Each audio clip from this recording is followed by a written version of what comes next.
I'm going to show you 5 tools that you already have in your kitchen and how to use them to decorate stunning cakes, instead of buying fancy, expensive cake decorating tools. With one of these rubber or silicone spatulas, you can make wave frosting. By holding it sideways so the top edge is pressed into the frosting as you spin the cake, and move the spatula up and down to create these beautiful waves, giving the frosting lots of movement.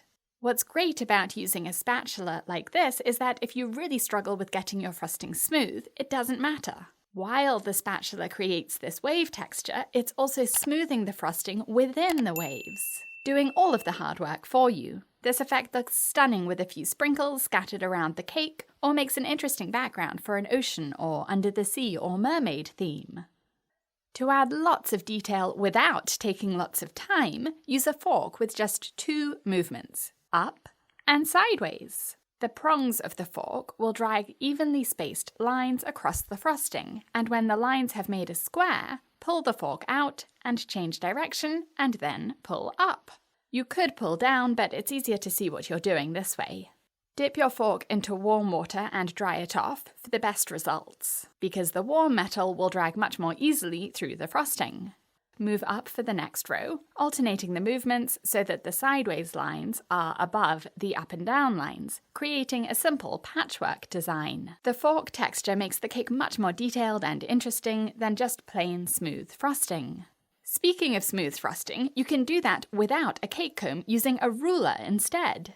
Press one of the ends down on the cake board against the side of the cake and spin the cake on the turntable, holding the ruler still so that it's your other hand that's moving instead of the ruler. Pull the ruler away, wipe the buttercream off it into your bowl, and then do this again and again to get the frosting smoother and smoother. If you don't have a turntable, you can do this on a plate instead, choosing a plate with enough room to fit your ruler next to the cake before the plate slants upwards.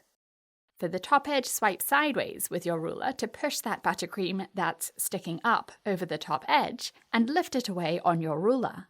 This is a pastry brush or a basting brush, and it's another way to create unusual texture on cakes. Hold the brush at the bottom of the cake and press it against the cake and pull it upwards, and you'll leave these pretty lines in the frosting. You'll get the best results if you dip the brush in water, so it will slide more easily through the frosting, and the frosting should still be soft, so do this straight away, not after it sets. Pastry brushes are a useful tool for floral cakes because when you use them on green frosting, you create the effect of stems, and you can make a bouquet of flowers on top of the cake. Fresh flowers or artificial, or pipe them, or make them with wafer paper, which I teach how to make in my Layer Up program on my cake school. The link for a free 7-day trial is at the top of the screen and in the video description. Next up, a spoon? Yes, ditch the textured cake combs and instead hold the back of a spoon against the frosting on your cake. Press it gently into it and then drag it in an arc to make these curves or swirls in the frosting. You can do this on the sides and also on the top of the cake. This is my strawberry cake with strawberry buttercream, and the recipe is on britishgirlbakes.com. Another way to use a spoon is to create grooves in the cake. Drag the spoon slowly upwards to pull the texture all the way up the cake, letting the grooves overlap each other so there aren't any gaps. You can do this horizontally as well, holding the spoon sideways and pressing against the frosting as you spin the cake, pulling the spoon slowly upwards to pull the texture all the way up the sides of the cake. So, 5 ways to decorate cakes using things you already have at home. A spoon, a fork, pastry brush or basting brush, a spatula, and a ruler. Visit my cake school on britishgirlbakes.com for hundreds of cake decorating techniques and designs, and start a free 7-day trial of my all-you-can-cake membership, which gives you access to everything on my cake school. The link is at the top of the screen and in the video description, or go to britishgirlbakes.com. Thanks for watching.